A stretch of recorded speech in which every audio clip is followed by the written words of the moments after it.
Сәлем достар! Бүгін қатпарлы қамырдан тіске-басар дайындаймыз.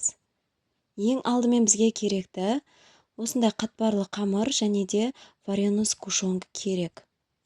Оны ең алдымен қамырымызды осылай бетіне сеуіп, әрі қарай үлкен қамыр етіп жайып аламыз. Осыны қамырды 4 бөлікке бөлгеннен кейін, оның әрқайсысын пешке 4-5 минут аралығында пісіріп аласыздар. Міндетті түрде қарап отырыңыздар. Дайын болғаннан кейін вареный сгущенканы арасына жағып, осылай барлығын біріктіресіздер. Сосын міндетті түрде холодильникке салып қоюды ұмытпаңыздар. Барлығын бірге кесіп, 4 бұрышты етіп турап аласыздар. Шаймен ішкенге және бестің шайына өте таптырмас тіске басар. Ас болсын!